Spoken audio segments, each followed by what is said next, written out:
There are houses that speak loudly, filled with arguments and clatter, and there are houses that hum quietly as though the walls themselves are remembering dreams. Tonight their house was humming. It was not a frightening sound, more like the low, steady note of a lullaby played far away. And if you are listening now, I want you to know this. We truly love you, we truly care for you. You are safe here in this story, safe in this moment. Before we begin the tale, tell us, where in the world are you watching from and what time is it there? And now take a slow breath, grab your coffee if you like, and let's begin together. Rick sat in the dim glow of the living room, his movements restless but not urgent. He had always been like this, fidgeting with inventions and tools, carrying a storm inside him. But tonight, something softer pressed against the air, a quiet that wrapped itself around his shoulders. The television screen stood black, waiting like an unopened window to somewhere else. Morty leaned against the doorway, small in the shadow, uncertain whether to step closer. He had felt this kind of night before, the kind where reality seemed to loosen, as if gravity itself was a suggestion. He could sense Rick's hands twitching, the way he would when some strange invention was about to hum alive. And yet it didn't feel like danger. It felt more like a drifting dream, the kind you fall into before you even realize you've closed your eyes. The house breathed with them. Every floorboard carried its weight gently. Every lamp glowed softer than usual, as if the electricity knew it should not disturb the hush. Rick sighed, pulling from his coat an odd little device, a remote that was more wires than buttons. His eyes, half-lidded and weary, caught Morty's for a moment. Not a command, not even a request, just a flicker of acknowledgement. Morty stepped forward. The hum of the house seemed louder here, but not unpleasant. It was like the low vibration of the earth itself, reminding him of lullabies he could never remember clearly. Songs his mother might have sung when he was too young to understand the words. Rick placed the remote on the arm of the couch, and for a long stretch of silence he did not move. Morty thought he could almost hear Rick's thoughts, racing, circling, then settling into something surprisingly still. When Rick finally pressed a button, the screen lit up, not with noise or cartoons or familiar programs, but with something far stranger. The colors did not attack the room. They spilled in gently like water poured into a glass. Fragments of images drifted across the screen, shapes of people, animals, objects Morty couldn't name. But there was no urgency, no chaos. It was as though the television had decided to dream, and they were lucky enough to be awake to witness it. Morty blinked, leaning closer, his heartbeat soft and steady. The images flickered into one another, an endless horizon of possibilities, yet presented with such calmness that it felt like turning pages in a bedtime book. He didn't panic, didn't gasp. Instead, he felt wonder curling through him, warm and slow. Rick gave a small grunt that might have been a laugh or just an exhale. He adjusted the volume, though there was no sound, only that humming, that gentle frequency that seemed to rise from both the house and the television at once. For a moment, he looked less like a scientist chasing infinity and more like a tired man sharing a story with his grandson. Morty sat down beside him, pulling his knees close. He didn't ask questions, not yet. He let the strange pictures drift over him, like clouds that carried whispers instead of rain. He thought of the nights he used to sneak into the living room after everyone else had gone to bed, watching late-night cartoons until sleep claimed him on the couch. This was like that, but softer. Instead of pulling him into laughter, the screen seemed to be pulling him toward sleep, toward a gentle kind of awe. The house hummed on, steady and low. Somewhere upstairs, a floor creaked, the sound of Summer turning in her bed, Beth perhaps pacing softly, Jerry muttering to himself in half-dreams. They hadn't yet joined the room, but Morty could feel them on the edge of this moment, as though gravity was tugging them all toward the same quiet center. Rick's hand tightened on the remote. "Heh," he whispered, almost to himself, though Morty caught the faintest echo. It wasn't the laugh of mockery. It was softer, tinged with nostalgia, almost like remembering an old lullaby you once sang without realizing. Morty glanced at him, but said nothing. Words would have broken the spell. He simply leaned back into the couch, eyes half closed, watching the shifting glow on the screen. The hum of the house, the dim light, Rick's breathing beside him, it all merged into something slower, deeper, like a tide pulling him into calmness. The television glowed on. The hum carried through the walls, and for a little while time itself seemed to pause. The house didn't just hold them, it cradled them, as though it knew they needed this moment of strange, tender silence. Morty let his head rest against the cushion, a faint smile curling on his lips. The night stretched, but not in fear. It stretched like a blanket pulled gently over tired shoulders, like a universe willing itself to be gentle, if only for a little while. And somewhere deep within the silence, the story began to bloom. The glow of the screen pulsed quietly, like the breathing of some distant creature, and Rick's hand lingered on the strange remote. It was unlike any remote Morty had ever seen, less a tool, more a tangle of wires and buttons, as though someone had gathered pieces of forgotten machines and whispered them into working together. It did not look built. It looked grown, like a strange fruit from an unseen tree. Rick sat forward, eyes reflecting the glow. He was always restless with his inventions, yet tonight there was no mania, no rush. He clicked slowly, with the patience of someone turning pages in an endless book. Each press sent the screen into a new shimmer, and each shimmer seemed to hum not just through the room, but through Morty's chest. At first the channels looked familiar, newscasters with smiles too polished, sitcoms where laughter echoed without origin, but then the edges softened. A man with 3 eyes selling umbrellas in a desert of glass, a cooking show where clouds were kneaded into sandwiches, light and airy as daydreams, a quiet drama where characters spoke in sighs instead of words. None of it demanded their attention. All of it drifted by like stars passing through a skylight. Morty leaned closer, his eyelids heavy but not with sleep, heavy with awe. He had seen Rick's inventions before, the explosions and sparks, the portals ripping through walls, but this was different. This was not invention as destruction or conquest. This was invention as lullaby, a strange kindness hidden in wires and circuits. The remote gave a soft click again. Another universe opened, a family of birds sitting around a dinner table, eating soup from bowls carved out of wind. Morty laughed under his breath, not loudly but gently, the way you laugh when you don't want to wake someone resting nearby. Rick glanced at him from the corner of his eye, and though his face remained half-shrouded in its usual weariness, a small curve touched the edge of his mouth. "It's infinite." "Morty," Rick murmured, but the words did not come with his usual edge of pride. They were spoken almost like a confession, as though infinity itself was too large to boast about. Every channel, every world, every thing you could imagine, and things you'd never imagine at all. Morty nodded, though words felt clumsy in his throat. He let the glow speak for him. His thoughts stretched with each click. What would it be like to live in these fragments, to drift through clouds that fed you, to sit with birds at their dinner table, to sigh instead of speak? He realized that imagination wasn't only about creating new things. It was also about listening to what already existed, in corners too quiet for most to notice. The remote clicked again. This time the image was stiller, a wide field of stars, each star flickering in rhythm with the hum of the house. Morty blinked, wondering if it was even a broadcast or simply the universe looking back at them. Rick didn't change the channel immediately. For a long while they both sat, watching, breathing, letting the silence between clicks bloom into something more tender than explanation. The house seemed to listen with them. Summer stirred upstairs. Beth sighed. Jerry's footsteps padded faintly against the floor.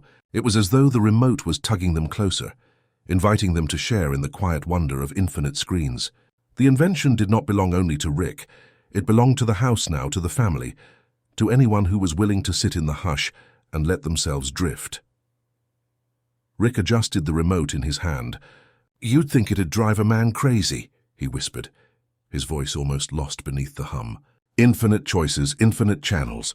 But sometimes it just makes the noise quieter, makes you realize none of it matters unless—" He stopped there, clicking to another channel. Morty leaned in, waiting, but Rick let the thought dissolve into silence, leaving only the whisper of images. On the screen, a child floated on a cloud like a cradle, rocking gently while an unseen hand sang through the sky. Morty's throat tightened, not with fear, but with that strange ache of longing you feel when something reminds you of a memory you don't quite have. He thought of lullabies he couldn't recall, of moments when love had been present but unspoken.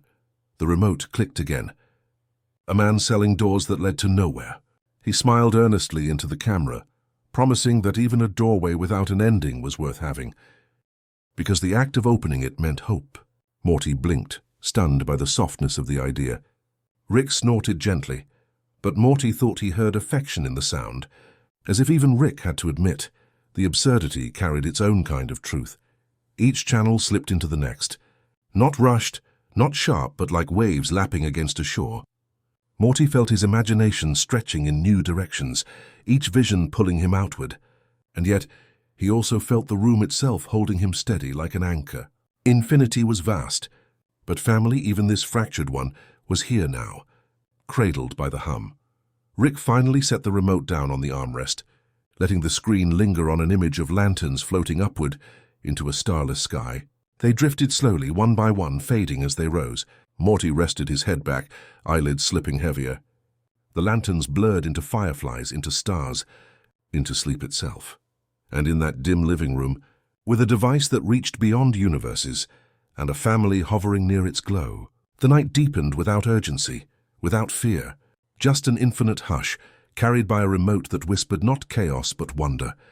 The glow of the television folded around Morty like a blanket, not harsh, not blinding, but soft in its strange embrace. He sat beside Rick, knees drawn in, watching the shapes drift across the screen. In other nights, Rick's inventions had startled him, portals tearing open, creatures stepping through, chaos spilling into his small and fragile world. But this night was different. This invention was not tearing anything apart. It was opening something quietly, like a hand lifting the corner of a dream. Morty felt his chest rise and fall, slower than usual, as though even his heartbeat wanted to match the steady hum of the house. He leaned forward, his eyes wide but not strained, his lips parted as if he might whisper but never quite did. Each channel slipped by with the gentleness of turning a page. A cooking show where ingredients floated mid-air, shimmering in colors he didn't know names for. A news anchor reporting calmly while standing upside down, her hair hanging like golden vines toward the sky. Air-quiet advertisement for shoes that could walk on clouds, though no voice explained why. Instead of laughing loudly or asking questions, Morty let himself drift with them. The images were not challenges to solve. They were lullabies, fragments of someone else's imagination flowing gently into his own. He felt like a child again, sneaking into the living room past bedtime, catching fragments of shows he couldn't fully understand, but loved anyway. Not for meaning, but for the simple act of watching. Rick leaned back, arms crossed, the remote balanced on his lap. He didn't prod Morty with explanations, didn't mock him for his wonder. He just let him sit there, absorbing it. Perhaps Rick understood that awe has no need for commentary. Perhaps he understood that Morty needed this moment more than any answer.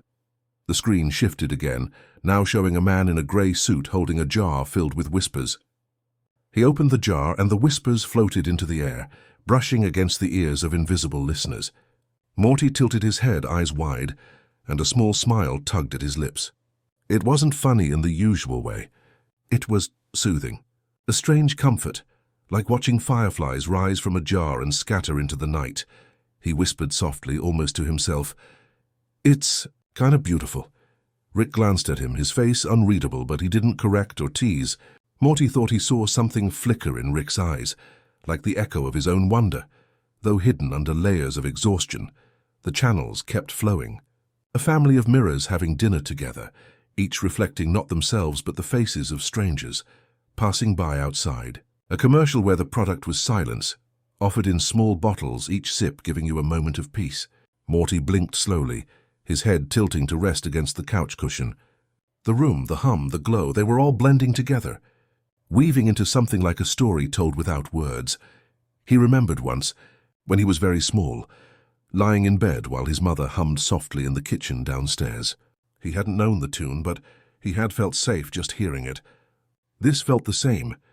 He didn't understand the images, not really, but he didn't need to. He understood their hearts. Morty thought about how much of his life had been filled with rushing, with Rick pulling him from one dangerous escapade to another, with school pressing him into shapes that didn't fit. But here, in this quiet moment, the universe asked nothing of him. It only offered glimpses of strangeness, and his only job was to sit and let them wash over him. His eyes grew heavier. Each blink lingered, and with each linger the screen blurred a little more, until the worlds themselves felt like dreams slipping into one another. He laughed softly when he saw a channel where a sandwich floated through space, orbiting a planet of soup. The laughter wasn't sharp, it was muffled, drowsy, like the sound of wind through leaves. He didn't want to wake the quiet. Rick shifted, reaching for his flask, but even the metallic clink seemed subdued by the house's hum. Morty glanced at him again. He wanted to say something about how strange and wonderful this all was, but the words stayed inside. He realized he didn't need to say them. Rick already knew. The bond wasn't in words. It was in the silence they shared, watching infinite worlds flicker by. The screen clicked again, showing a meadow where stars rested during the day, glowing faintly beneath tall grass. Morty leaned closer, eyes widening, lips parting. His chest filled with a quiet ache, the kind that felt like longing for something you never really lost, but never fully found either. He thought of lying in fields on summer nights, staring up at constellations, wondering if they could see him back. His astonishment wasn't loud. It was soft, gentle, laced with warmth. It wasn't the kind of wonder that made you jump up and shout. It was the kind that made you settle deeper into yourself, made you breathe slower, made you feel as though the world, no, all worlds, were vast and kind enough to hold you without demanding anything in return. Rick didn't change the channel right away.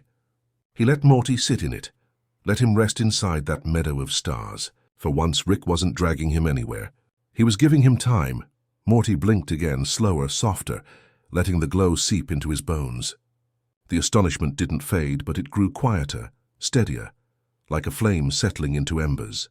And in those embers, Morty found something he didn't even know he'd been searching for. Peace, the hum of the house, the shifting glow of infinite universes, Rick beside him without demand, all of it merged into one single truth. Astonishment didn't have to be loud. Sometimes it could be soft, and that softness could hold you, cradle you, until sleep itself began to hum in time with the universe. The soft glow spread wider in the living room, reaching corners that usually went untouched by light. Morty blinked slowly, his head tilted back against the couch cushion, when the sound of footsteps stirred the air. They weren't sharp footsteps. They were muted, as though even the house itself asked everyone to tread softly tonight. Summer came first, her arms folded but not with her usual sharpness. She stood at the edge of the couch, her eyes narrowing not in judgment but in curiosity. The light from the strange television flickered across her face, painting her expression in shifting colors. For once she didn't roll her eyes at Rick, or tease Morty for being absorbed. She just tilted her head, caught in the strange rhythm of images flowing across the screen. "What is this?" she asked, but her voice carried less accusation than wonder. Rick, leaning into the couch with his flask resting on one knee, didn't bother answering. He pressed the remote, and the channel shifted to a quiet scene. A bakery run by ghosts, bread rising on its own in ovens that whispered lullabies. Summer's eyes softened. She didn't laugh. She just leaned closer. Not long after, Beth entered, carrying the faint air of someone looking for a reason to sit down. She was tired, the kind of tired that came from more than the day. It came from years, from choices, from the kind of weight no one could see, but everyone could feel. The glow pulled her in, and though she hesitated in the doorway, she stepped closer and lowered herself into a chair. The hum of the television brushed against her shoulders like a hand saying, "Stay a while." Jerry followed, almost as if summoned by the silence. Normally he arrived with words tumbling out too quickly, trying to fill the air. But tonight the room itself hushed him. He stopped in the doorway, blinking as the screen displayed a commercial for umbrellas that worked indoors, keeping out not rain, but worries. Jerry smiled faintly. Something in him loosened, as though the umbrella on the screen had opened quietly inside his chest. Now they were all there. Their family, uneven and imperfect, drawn together not by obligation or argument, but by the quiet magnetism of infinite channels. The television wasn't loud. It wasn't trying to dazzle or overwhelm them. It simply glowed, casting fragments of other worlds across their faces, binding them in shared silence. Morty lifted his head just enough to notice. Summer leaning forward, her eyes catching each shift of the screen. Beth folding her hands in her lap, her jaw softening with every quiet scene. Jerry's shoulders slumping in relief, as though for once he wasn't expected to defend or prove himself. Morty breathed in deeply. Something in his chest warmed. The channels drifted one by one like feathers falling through the air. A planet where music grew from the ground like flowers. A weather report that described not rain or storms, but moods sweeping across neighborhoods. A game show where contestants guessed the shape of tomorrow's dreams. None of it made sense, not in any practical way, and yet it was exactly what they needed. No one spoke for a while. That in itself was remarkable. The Smith household was rarely quiet when they were all together. Voices colliding, frustrations spilling, sarcasm snapping like brittle twigs. But here the silence wasn't empty. It was full humming, woven by the shared act of watching, each of them leaning toward the light as though drawn to a fire on a winter night. Rick glanced at them, his eyes flickering with something close to amusement, but far softer. He had not meant for this invention to bring them together. He had not meant for it to be gentle, and yet here they were gathered under its glow. He didn't say anything. He knew better than to draw attention to fragile things, but the faint smirk on his lips wasn't his usual bite. It was quieter, more like a memory brushing by. Summer let out a soft laugh, not sharp, not mocking, just a small exhale of wonder, as a channel showed two suns slowly braiding themselves together in the sky.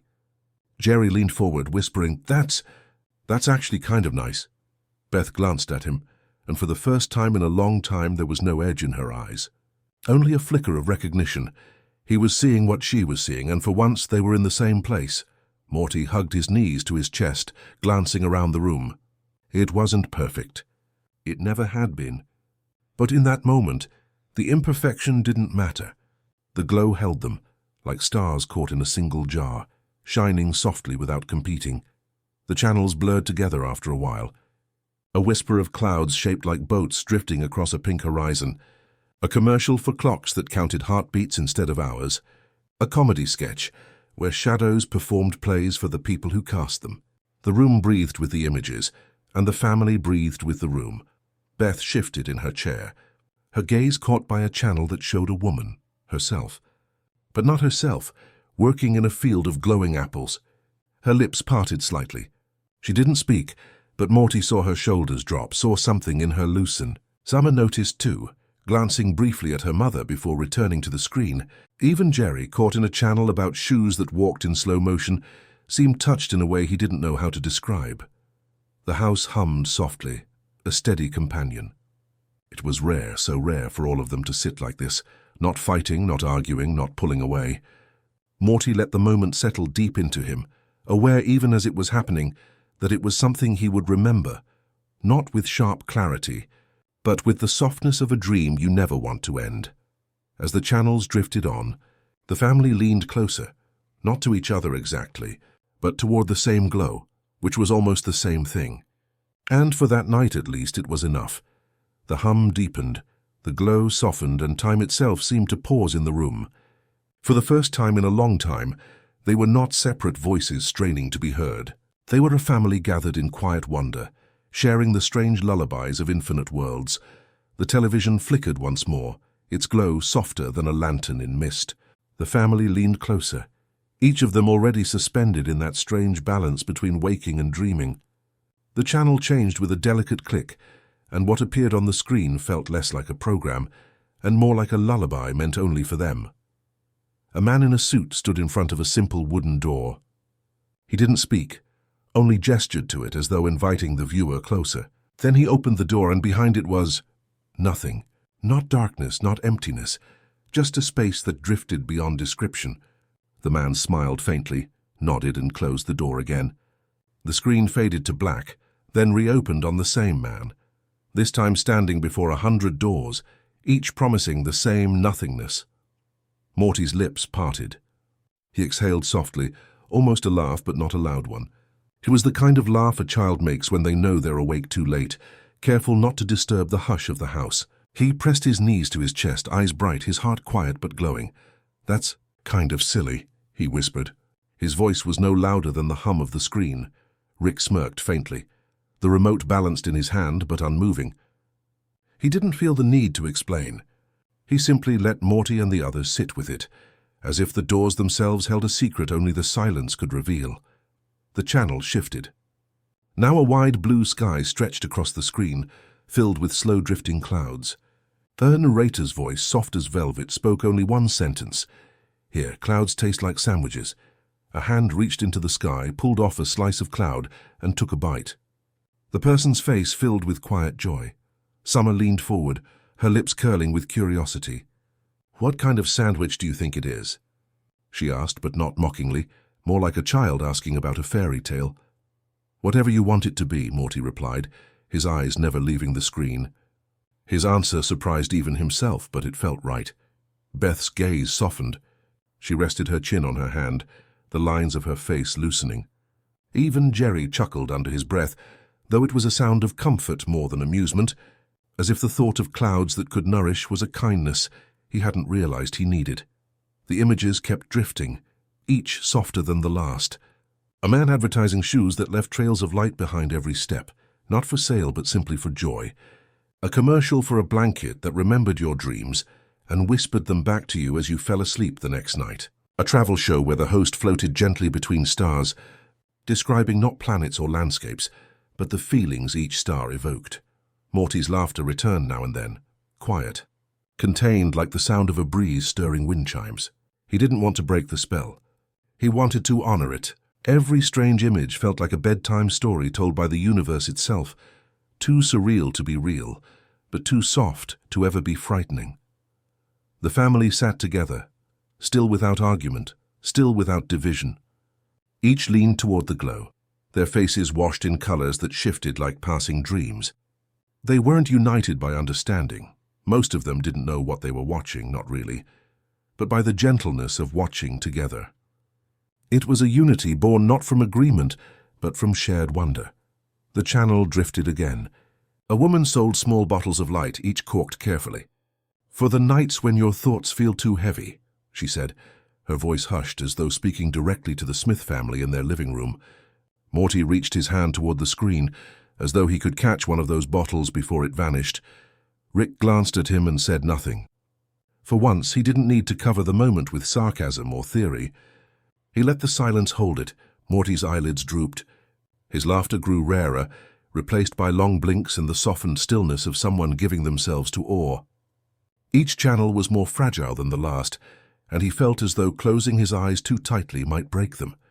So he kept them open, half-lidded, watching with reverence. A final scene played before the screen slipped back into static, a field of grass where pillows grew like flowers, swaying in the breeze. Morty exhaled a breath he hadn't realized he was holding. The room was silent, save for the hum of the television and the slow rhythm of shared breaths. No one moved to break it. They didn't need to. The channel of floating dreams had left its mark. Gentle as the brush of a lullaby across a tired heart, the glow of the television lingered across Rick's face, catching on the lines etched deep from years of restless invention and wandering. He sat slouched, flask in one hand, remote in the other, but there was no urgency in him tonight. His movements were slower, measured, as though he too had surrendered to the rhythm of the channels. Morty leaned forward, eyes wide, still drinking in the strangeness of each new broadcast. Summer rested her chin in her hand, quiet in her curiosity. Beth sat with her hands folded neatly in her lap, gaze heavy but softened. Even Jerry, usually fidgeting, was still. The room held them together like an invisible thread, and at the center of it all was Rick. The man who had brought chaos to their lives more times than they could count, yet tonight he was still, almost gentle. The channel shifted to a commercial, a man in a shop offering lanterns filled with laughter. Each lantern flickered not with fire, but with the echoes of joy collected from somewhere unseen. The man's voice was calm, explaining that when you felt too heavy, you could uncork the lantern and let the laughter spill into your home. Morty's lips curled into a sleepy smile. Summer raised her eyebrows in wonder. Jerry leaned forward, as if imagining himself holding such a lantern. Rick's mouth tugged upward, the faintest smirk. It was not his usual sneer, the one sharpened with sarcasm or arrogance. This one carried a softness, like a man amused not by the absurdity of the world, but by the quiet fact that it could still surprise him. He took a sip from his flask, eyes never leaving the screen. If anyone noticed the smirk, they didn't say so. Perhaps they were afraid to break it, to call it out and watch it vanish. The channel clicked again. A show about a library that contained not books, but bottled moments. First smiles, last hugs, words whispered between friends. Morty's chest ached softly watching it. He glanced at Rick, expecting some offhand remark, some cynical quip about sentimentality. But Rick only leaned back further into the couch, his eyes half-lidded, his smirk steady. Morty thought for a brief and fragile moment that Rick looked almost nostalgic. He wondered what Rick saw when he watched these channels. Did he see the absurdity only? Or did he glimpse something else? Something softer, buried deep beneath the layers of cynicism? Morty dared not ask. It felt like asking would shatter the spell. Beth shifted in her chair, the faintest glance toward her father. She too seemed to notice the smirk, the lack of armor. Her lips parted as though she might say something, but instead she stayed silent. Some things were better left in the quiet. The television showed another fragment, an endless meadow where shadows danced freely, untethered from their owners. They bowed to one another, performed plays, laughed silently into the night. The family watched in stillness, and Rick let out a sound, not quite a laugh, not quite a sigh, but something in between. A release, maybe. Morty turned his head toward him. Do you like it?" he asked, his voice small. Rick didn't answer directly. He took another sip from his flask, eyes fixed on the shadows, and smirked again, softer this time. It was enough. Morty leaned back, satisfied, letting the hum of the house carry him deeper into drowsiness. The channels kept unfolding. A weather broadcast describing not storms, but forgotten wishes floating overhead. A game show where the prize was a single nap that felt like 100 years of rest. A cooking show where recipes were sung instead of written, voices weaving ingredients into lullabies. Each scene reflected not power, not chaos, but the tender absurdity of existence. And through it all, Rick watched, his smirk lingering like an old melody remembered in fragments. He didn't explain the science. He didn't boast about the mechanics of the device. He didn't remind them how clever he was for building it. For once, the invention wasn't about him. It was about the worlds it revealed. Windows, not weapons. The family noticed, each in their own way. Summer leaned back and whispered, "He's quiet tonight." Jerry nodded, though he didn't dare add more. Beth tilted her head slightly, studying her father, not with resentment, but with something gentler, almost longing. Morty simply sat, heart full, letting the warmth of Rick's quiet pride settle in his chest. The room hummed with the glow of the television, each flicker brushing their faces in turn. The family breathed together in rhythm, bound by the surreal lullabies of other universes. And at the center, Rick sat, flask in hand, smirk on his lips, not mocking, not cruel, but carrying a softness too rare to name.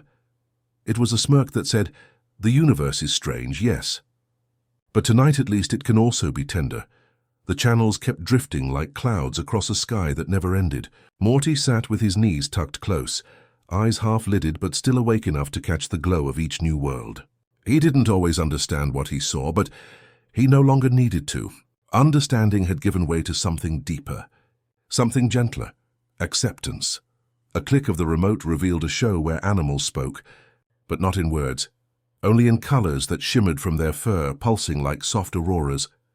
Morty leaned forward, trying to catch the meaning, but there was no translation. The colors simply flowed, brightening and dimming like breathing. Morty felt himself smiling. He didn't have to know what they were saying. It was enough to feel that they meant something, and that meaning was beautiful. Rick glanced at him briefly but said nothing. Morty thought maybe that was the point. Sometimes you didn't need an explanation. Sometimes the world, or an infinite number of them, just wanted you to watch, to stretch your heart wide enough to hold what you could never fully grasp. The next channel showed a world of glass bridges, each stretching into the horizon. People walked across them barefoot, their laughter echoing like soft bells. Some bridges led nowhere, ending in sky.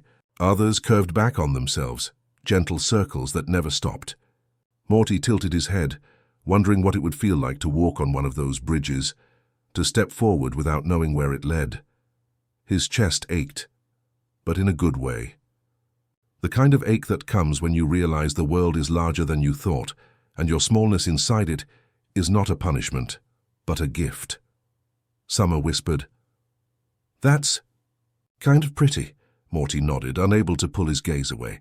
He wanted to tell her that it wasn't just pretty, it was freeing, but the words tangled in his throat. He let the silence speak for him, because sometimes silence carried more truth than speech. The channel flickered again. Taste Market, where stalls sold feelings in jars, courage in pale gold, sadness in soft blue, hope in bright green. Morty laughed softly, his head tilting. He imagined himself reaching for one, maybe a jar of calm. But then he realized something. He didn't need to. The calm was already here, wrapping around him like a blanket. He thought of all the times he had followed Rick into danger, terrified and uncertain. All the times he'd questioned himself, afraid of not being strong enough, not being smart enough, not being enough. Yet here he didn't need to prove anything. He only needed to sit and let the strange worlds touch him. It was as though his imagination itself was stretching, growing longer and softer, learning to hold not just what he knew but what he couldn't know. Beth shifted in her chair, her eyes catching on the market scene. She smiled faintly, almost invisible when she saw a jar labeled Forgiveness. Morty noticed but said nothing. Some things didn't need to be spoken aloud. Another channel flickered on, a stage where shadows performed a play for no audience, bowing at the end to the empty seats. Morty blinked slowly, his head tilting. At first it seemed pointless, but then he felt something stir inside him. Maybe the shadows didn't need an audience. Maybe it was enough to create, to express even if no one else was watching. He thought about his own small attempts at bravery, kindnesses that no one noticed, moments he thought were wasted. Maybe they weren't wasted at all. He let out a breath he hadn't realized he was holding. His chest felt lighter. The screen clicked again, revealing a forest where trees hummed like low, steady choirs. The sound vibrated through the room, soft but steady, and Morty felt it settle into his bones. He closed his eyes for a moment, swaying slightly, letting the hum carry him. When he opened them, the forest was still there, endless and alive, asking nothing of him but presence. Rick leaned forward, adjusting the volume just enough so the hum filled the corners of the room. Morty glanced at him, expecting some sharp remark, but Rick stayed silent. Maybe he understood that Morty was learning something here, something that couldn't be taught through words. Morty realized that the strangeness of these channels wasn't random. Each one stretched him a little more, pulled his mind and his heart further outward, like soft threads weaving into something larger. He thought of empathy, though he wouldn't have called it that. He only knew that every strange fragment made him feel closer, not just to the universes on the screen, but to the people sitting beside him. To Rick, to Summer, to his mom and dad. He let his head rest against the couch, eyes heavy, heart open. He understood now in a way he hadn't before. You didn't have to make sense of everything.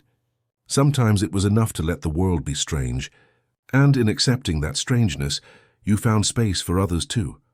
The channel shifted once more, showing a child blowing bubbles that floated into the sky, each bubble containing a tiny version of their own dreams. Morty smiled, eyes soft, and whispered almost without meaning to, I get it. No one asked him what he meant. No one needed to. The room hummed, the television glowed, and Morty's imagination stretched quietly, wide enough to hold infinite worlds. The night seemed to deepen around them, though no one had touched the lights. The glow of the television had become its own lantern, pulsing soft and steady in the quiet house. Morty leaned back now, half dreaming, his heart stretched by the endless strangeness. And beside him, Summer shifted in her seat, her eyes catching on the strange flicker of yet another channel.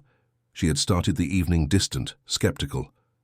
Usually she mocked Rick's experiments, rolled her eyes at Morty's wide-eyed wonder. But tonight felt different. Tonight the strangeness was softer, less like chaos and more like a lullaby. It asked for nothing. It only invited. The screen rippled into a world of floating islands, landmasses adrift in a sky of gentle violet. Small creatures carried lanterns from edge to edge, lighting the way as though the islands were stars themselves. Summer leaned forward slightly, elbows resting on her knees. Her breath slowed. She wondered, almost without thinking, what it would be like to walk on one of those islands. Would the ground sway beneath her feet like a cradle? Would the air taste different there? She didn't ask aloud. She just wondered, and in the wondering, she felt lighter than she had in a long time. Rick glanced at her out of the corner of his eye, a smirk tugging at the edge of his lips. But he stayed silent, letting the moment belong to her. The channel clicked again and a library appeared, its shelves endless, stretching farther than sight. Books glowed faintly as though lit from within. Summer tilted her head, her eyes tracing the shelves. She felt something stir in her chest, a memory of being younger, of losing herself in stories. She remembered the quiet of her room, the hush of pages turning, the way words had once been her escape. Somewhere along the way she had stopped reading, stopped reaching for wonder. She had grown sharper, harder, more defensive. But the glow of that infinite library made her feel like maybe wonder hadn't left her. It had only been waiting. She whispered so softly she wasn't sure anyone heard. "That's kind of beautiful."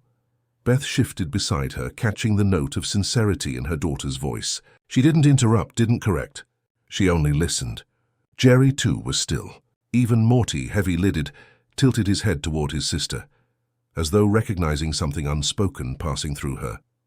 The next channel revealed a marketplace where people traded not goods, but memories. Some exchanged the warmth of childhood summers for the quiet of peaceful mornings. Others handed over brief moments of laughter for the comfort of silence. Summer watched, her brow softening. She thought about what she might trade if she were there. Would she give away the sting of loneliness she sometimes carried, tucked behind sarcasm and jokes? Would she exchange the weight of always feeling unseen for something lighter, perhaps just a fragment of peace? She didn't answer herself. She only held the question, letting it drift inside her like a feather. The screen shimmered again, and this time a garden unfolded, flowers blooming in colors she didn't have names for. Their petals opened and closed in rhythm with a soft melody, as if the garden itself were humming a lullaby. Summer blinked slowly, her arms wrapped loosely around herself. She felt safe in the glow of those impossible blossoms. For once she didn't feel the need to pretend, to guard herself with sharp edges. She could just watch, just feel, just be. Rick clicked once more and a new world unfolded, a seaside where waves moved not with water, but with light.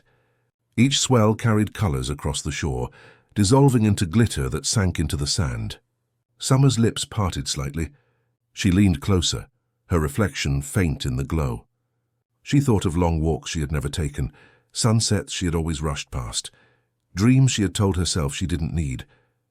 Watching that shoreline, she felt a soft ache for things she hadn't allowed herself to want. Morty murmured something half asleep, but Summer barely heard him. She was lost in the tide of light carried by it. She felt herself soften, as though the walls she had carefully built around her heart were bending. Not breaking, just bending enough to let the glow seep through. The channels shifted gently, one into the next. A city where rain fell upward into the sky. A field where children chased clouds like kites. A hallway where doors opened not into rooms but into songs. Summer absorbed each one quietly. She didn't laugh, didn't mock, didn't question. She simply let herself feel the wonder, like a cup being filled drop by drop. For the first time in a long while, she didn't feel restless. She didn't feel the sharp hunger of needing to be seen or the ache of not being enough. She only felt here, present, wrapped in the hum of infinite channels, her heart quiet, her mind drifting like a feather in slow wind. Rick watched her for a moment, though he would never admit it mattered. There was something in the way her eyes softened, the way her shoulders relaxed that told him she was letting the universe in. And though he smirked to himself, beneath it was something warmer, something like pride. Summer drew her knees closer, resting her chin against them. She whispered almost to herself, "It's like the universe is full of secrets, but they're not scary. They're just waiting." No one replied. The family sat together, the glow of the television bathing them all, and in that silence, Summer's curiosity bloomed quietly, gently, like a flower opening to the moonlight. The room had settled into a rhythm by now, the television's glow breathing in and out like a steady tide. Morty half dreamed against the couch. Summer sat curled up in her quiet wonder, and Beth leaned back, arms crossed but not hardened, her eyes still drawn to the endless shimmer of worlds unfurling before them. Rick sat slouched, hand on the remote, eyes glittering with a private amusement. And then there was Jerry. Jerry had been quiet most of the night, lost between the edges of the others, as he often was. He had laughed softly once or twice, though not loudly enough for anyone to notice. His gaze wandered between the channels and the faces of his family, and more often than not, he felt like the dim star in a sky already too bright. But as the screen flickered again, something shifted. The image revealed a talk show of sorts, but not like the ones Jerry knew. On this channel, the host was a figure made entirely of gentle smoke, shifting shapes as it spoke. Its guests were ordinary people from across some unknown universe, telling stories of their smallest, most overlooked moments. One spoke about burning a piece of toast, but finding comfort in its warmth anyway. Another described tripping on a sidewalk and discovering a kind stranger's hand helping them up. Jerry's eyes widened. His heart tilted toward the screen, like a compass finally catching direction. These weren't stories of triumph or brilliance. They weren't about heroes or geniuses. They were about clumsy, imperfect, forgettable things Jerry knew too well. And for once, the world on the other side of the glass didn't laugh at those moments. It celebrated them. The smoky host nodded with deep reverence, as though saying, "Even your smallness is a song worth singing." Jerry let out a breath he hadn't realized he was holding. His shoulders dropped. He leaned forward. Rick almost changed the channel, but something in Jerry's expression made him pause. He let the moment hang, remote loose in his hand. The talk show faded into a new channel, a meadow where people wandered, each carrying a single balloon. The balloons weren't bright or dazzling. Some were half deflated, some tangled, some carried with uncertain hands. But still, the meadow glowed faintly with the color of all those fragile balloons. Jerry felt his throat tighten. He imagined himself there, balloon in hand, awkward, stumbling, maybe tripping on a rock. But no one would laugh. He wouldn't stand out as the fool. He would simply be one of many, adding his faint color to the meadow's quiet glow. "Look at that," he murmured, more to himself than anyone else. They all belong even like that." Summer glanced at him, not with ridicule, but with a flicker of recognition. Beth, too, shifted her eyes toward him for a moment, her expression softer than usual. Even Morty, barely awake, made a small sound of agreement. Jerry sat taller, though not in pride. It was something gentler, like warmth spreading across his chest. For the first time in a long while, he didn't feel like the outsider at his own family's table. He felt present. He felt like maybe the universe had made space for him too. The television changed again. Now a man stood in front of an audience, juggling objects that weren't impressive, just small, ordinary things. An apple, a shoe, a newspaper. And yet the audience clapped with genuine delight, as though the simplicity was enough. Jerry laughed, not loudly, but with a softness that surprised him. Rick caught the sound and, against his usual instinct, didn't cut it down with sarcasm. Instead, he let Jerry's laugh float into the room, light as a paper lantern. Channel after channel flickered, each stranger than the last. A store that sold socks for clouds. A restaurant where the menu changed depending on your dreams. A concert where the only instrument was silence, and yet people wept. And through it all, Jerry's heart beat steadily, calmer than it had in years. For once, he wasn't trying to keep up. He wasn't tripping over words or fumbling to prove himself. He was just watching, just existing, and somehow that was enough, he whispered, almost as if to the television itself. Maybe being ordinary is its own kind of miracle. No one responded, but no one dismissed him either. The silence that followed wasn't heavy. It was accepting, almost reverent. Jerry leaned back into the couch. His body felt lighter, as though he had set down a weight he had carried too long. He let the television's glow wash over him, and for the first time in many nights, he felt like part of the constellation, one quiet star among many, but shining all the same. The channels flickered on, the hum of infinite stories carrying them all deeper into the night. Jerry closed his eyes, not in defeat, but in belonging. The television hummed on, its glow filling the living room like the lantern of a wandering traveler. Morty drifted deeper into drowsiness. Summer's eyes lingered wide and wondering, and Jerry leaned back with a faint, surprising comfort in his chest. Rick sat unmoving, gaze sharp but not unkind, hand loose on the remote as though each flick was a heartbeat, guiding them through endless worlds. And then a new image bloomed across the screen. Beth inhaled softly. She saw a woman herself, though not entirely. The figure on the screen had her face, her posture, the same lines around her eyes, though they were softened by a different kind of life. This other Beth stood in a bright room, a horse moving gently in the background, its mane glowing with a light too tender to be real. Beth leaned forward without realizing it. The other version of herself was speaking softly to someone out of frame, words too faint to catch, but the tone unmistakable, calm, assured. Without the quiet fractures that often cut through Beth's own voice. The family didn't move. They let her watch. Beth pressed her lips together. She thought about the paths she had walked, the hurried choices, the restless hunger to prove herself, the way she had often felt torn between daughter, mother and surgeon, never fully belonging to any one role. On the screen, her other self seemed to have chosen differently. She hadn't run from responsibility, but she hadn't drowned in it either. She looked whole. The channel shifted slightly, and another version of Beth appeared. This one stood at a window overlooking a city made of glass towers that shimmered like frozen waterfalls. She wore a lab coat. Her eyes burned with focus. She was alone, but she was strong, purposeful. Beth felt a strange ache in her chest, recognition mixed with distance. She wondered what it would be like to live in that skin. Would she feel fulfilled, or would she still feel the quiet hunger she carried here? Rick made a sound in his throat, almost like he was about to say something but then stopped. He let the silence hang. The channel rippled again, and now Beth saw a version of herself walking slowly through a forest where the trees leaned down as if to greet her. She carried a child on her hip. Not Morty, not Summer, just a child with eyes wide in trust. Her face glowed with a tenderness Beth remembered once, long ago before life had grown too complicated to carry it openly. Beth blinked, her throat tightening. She felt both close to and far from these selves. Each one was her and yet none were.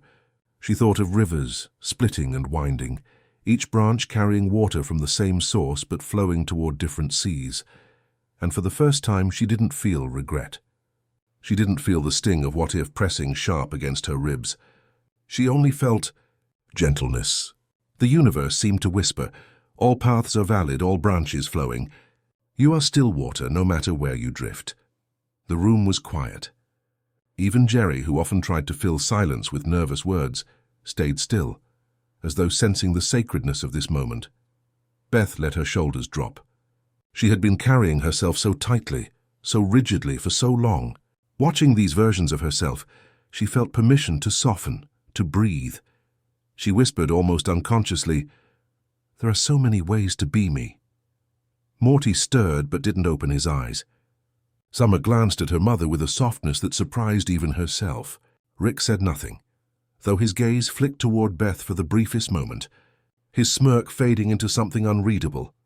The channel flickered once more, showing Beth as she was now, sitting on the couch in her own living room, staring into the glow of infinite channels. Her reflection on the screen overlapped with her real face, and for a breath the two were one. Beth didn't look away. She didn't flinch. She simply sat in that strange harmony, her present self meeting her possible selves, her choices braided together into one quiet truth. And for the first time in many nights, Beth felt no need to defend herself, no need to argue, no need to prove anything. She simply was. And it was enough.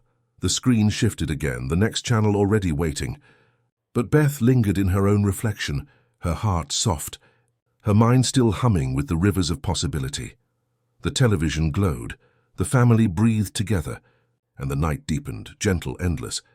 Like a lullaby carrying them farther into dreams, the channels had been wild, each stranger than the last, yet in this house, beneath the hush of midnight, even chaos felt muted, softened, like waves breaking into foam that spread gently across the sand.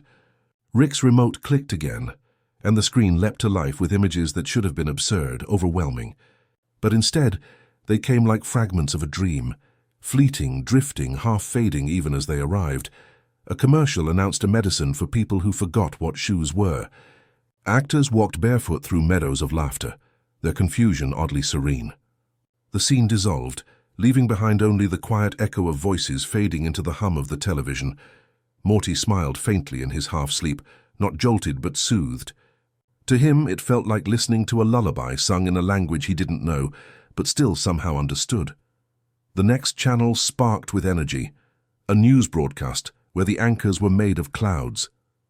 They drifted across the screen, their voices airy, carrying headlines about sunsets, about forgotten birthdays remembered at last, about the way light sometimes lingers longer in winter. In another time, in another telling, it might have been comedy, but here it was soft, strangely tender.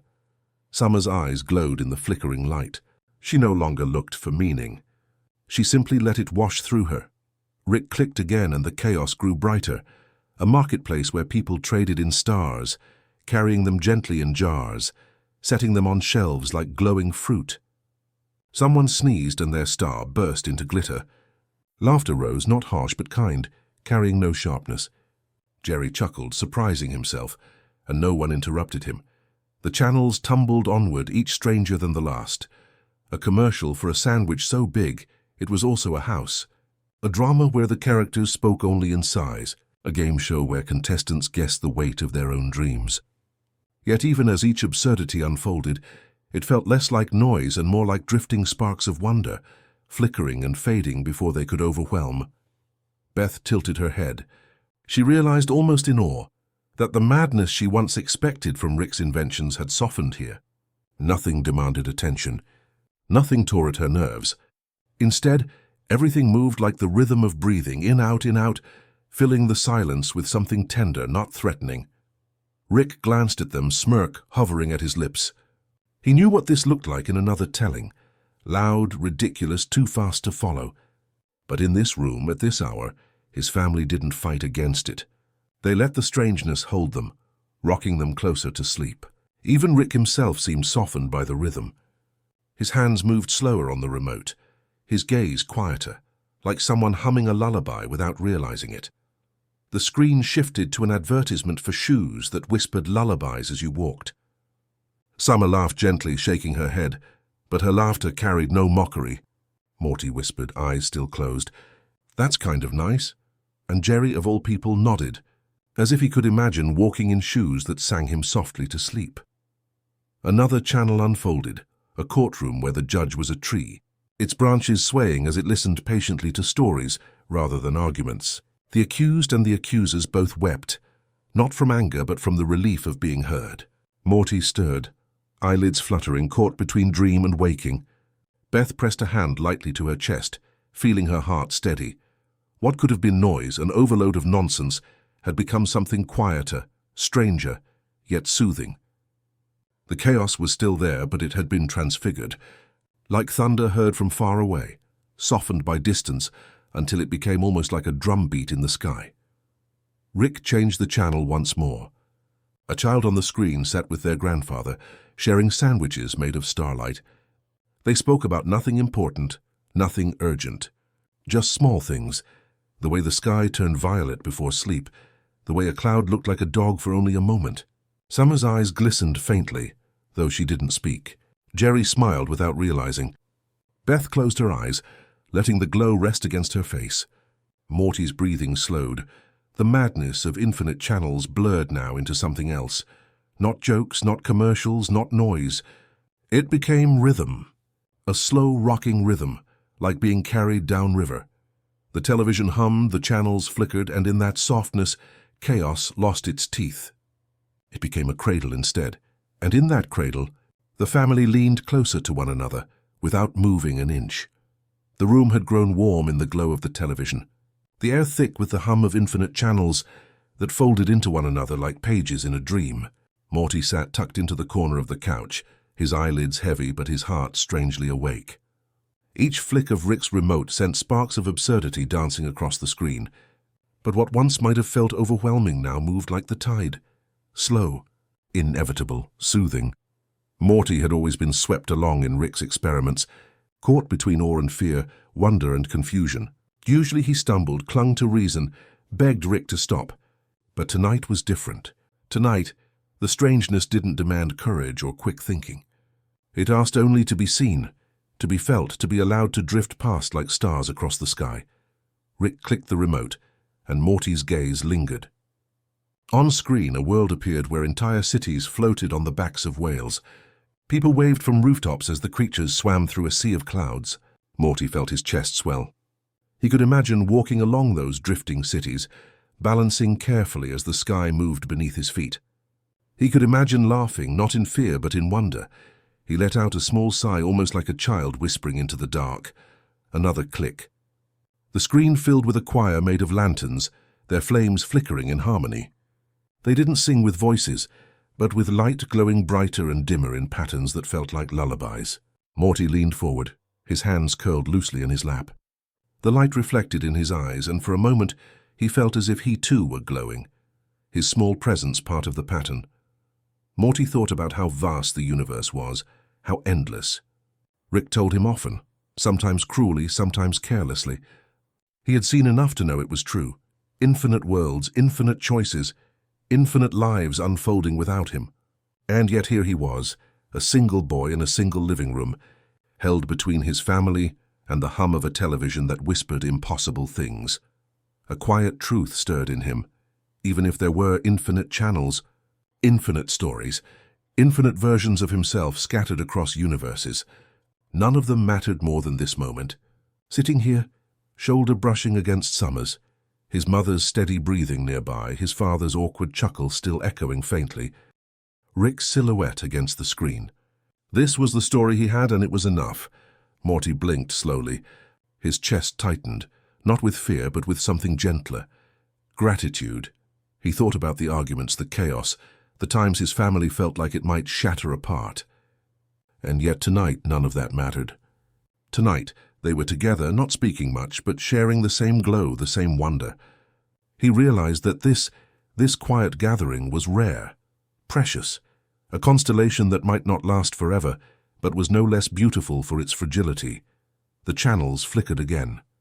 A creature with a dozen eyes sold umbrellas that opened into constellations. Morty smiled faintly, his lips barely moving. He thought of how Rick would usually scoff, how Summer would usually roll her eyes, how Beth would grow impatient, how Jerry would stumble through a misplaced comment. But none of that happened here. They simply watched. Together, Morty's heart whispered the thought he couldn't quite speak aloud. Maybe that's the real adventure, not the universes, not the chaos, not the danger. Just being here together, even if only for tonight. The epiphany didn't crash over him. It came softly, like a tide lapping at his toes, leaving only the quiet imprint of truth. Morty shifted slightly, letting his head rest against the back of the couch. His eyes flickered toward Rick, who was half lost in the screen, half lost in thoughts Morty would never fully know. For a moment, Morty wanted to tell him, "Thank you, this is enough, this is everything." But the words stayed unspoken, drifting in his chest like a star he wasn't ready to release. Instead, he let the silence hold him. Rick clicked the remote again. A world appeared where people built houses from clouds, their walls translucent, their ceilings glowing with the light of setting suns. Morty watched, his breath steady. And in that glow he felt his smallness not as a burden but as a gift. He didn't need to be bigger than the universe. He only needed to belong to this moment. He closed his eyes for a breath, then opened them again, unwilling to miss even a flicker. The television hummed, his family breathed, and Morty sat in the center of it all, one boy, one epiphany, one quiet truth, that sometimes, in a universe full of infinite channels, the softest bond of all was family gathered in the dark, watching the glow together. The television dimmed to black for the briefest moment. Rick's thumb hovered still and waiting, the remote heavy in his hand. No worlds spilled forth, no voices echoed, no lights danced across their faces. Just stillness. The screen hummed faintly, a low, almost inaudible vibration that reminded Morty of seashells held to the ear. The pause was not empty. It was full of breathing, of presence, of the quiet reminder that sometimes the most extraordinary moment is the one with nothing filling it. Morty noticed Summer first.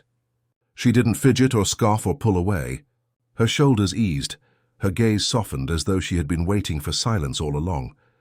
Her hair caught the faint glow from the blank screen, strands of it shimmering like threads of dawn. She leaned back into the couch, a rare peace etched across her face. Beth sat with her arms folded, but not tightly. Her posture softened too, as if she had set down a burden for a little while. Her eyes weren't sharp with worry or hardened by skepticism.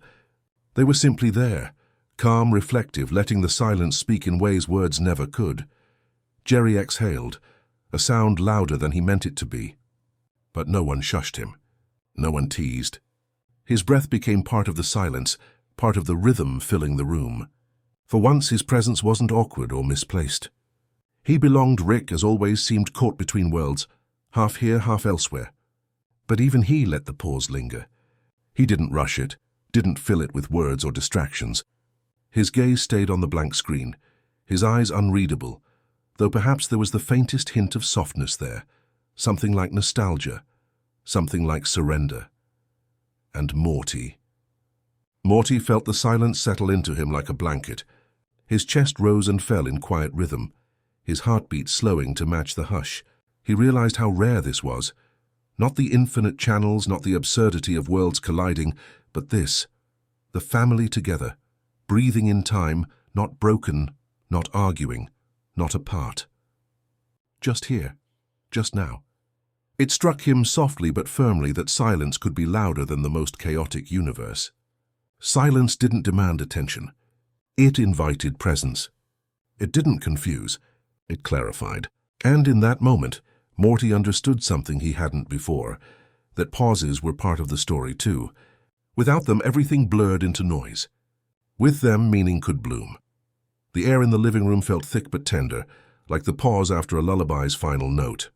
Morty's eyes closed for a beat, then fluttered open again, not wanting to lose the fragile balance of it. He glanced at Rick, then at his mother, then at Summer, then at Jerry. Each of them was wrapped in the same stillness. Even if none of them acknowledged it, even if none of them spoke, Morty felt the thread between them, delicate, invisible, unbreakable in this moment. He thought about all the universes flashing past, all the absurd scenes that had already drifted across their eyes. He thought about how easy it was to get lost in the endless noise. And yet here, in this pause, he felt something firmer than infinity, a grounding, a belonging. The silence stretched on, but it didn't feel long. Time dissolved. The hum of the television, the creak of the house, the shared rhythm of breathing, all of it blended into something beyond words. Morty wondered if this was what it felt like to be truly at peace, not from escaping the universe, but from resting inside it. Rick eventually shifted, his thumb twitching faintly against the remote, but he didn't press the button yet. He let the silence hold just a little longer, as if even he knew there was something sacred in the absence of sound. Morty felt his eyelids droop again, heavy with the weight of comfort. He let his head tip slightly toward Summer's shoulder, and for once she didn't pull away. She let him rest there, the smallest act of kindness, unspoken but real. Beth's gaze softened toward Jerry, though she didn't say anything. Jerry noticed, though, and in the quiet of that glance, he felt less small, less misplaced. For once he belonged to something bigger than his fears. And Rick, the architect of chaos, the bringer of infinite distractions, let the pause stand. Perhaps he knew that in the quiet, there was something he couldn't invent, something no machine could manufacture. Perhaps he simply understood, even if he would never admit it aloud. The blank screen glowed faintly, like a lantern about to flicker back to life. But in that lingering pause, the family sat together in a rare harmony, and Morty felt the truth nestle deeper into him. Sometimes, silence said more than universes ever could. It began small, a sound that slipped into the silence, almost hesitant, almost shy. Morty chuckled first, a breathy sound, muffled as though he was afraid to break the stillness that had cocooned them. His laughter wasn't loud, wasn't disruptive. It was light, like the tapping of raindrops on glass. Summer caught it. She didn't mean to. It just found her, curling at the corner of her mouth, tugging at her lips until the quiet cracked and a soft laugh escaped. Not a scoff, not a sneer, but the kind of laughter that slips through when you stop guarding yourself. Beth followed, though she tried to resist. She shook her head, exhaling through her nose as though she didn't want to give in, but the sound came anyway, gentle, low, a sigh turning into something almost musical. It surprised even her, this laughter that felt less like a defense and more like surrender. Jerry, always the one fumbling for belonging, let out a laugh too, though his was awkward at first, uncertain. But no one teased him. No one rolled their eyes.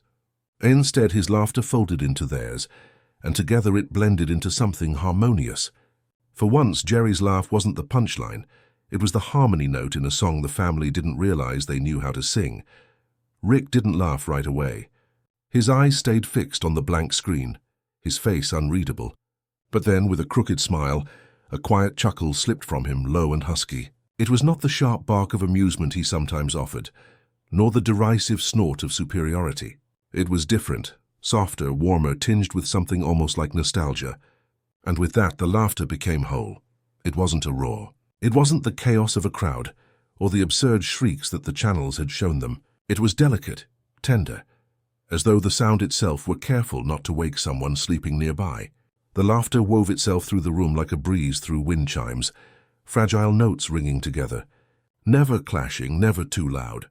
Morty felt it in his chest, the way laughter can sometimes feel like a heartbeat shared between people. It was as if something heavy had been lifted, though nothing in their lives had truly changed. The worlds outside remained infinite, complicated, uncertain. But here in this dimly lit room, laughter felt like a bridge across the unspoken distances between them.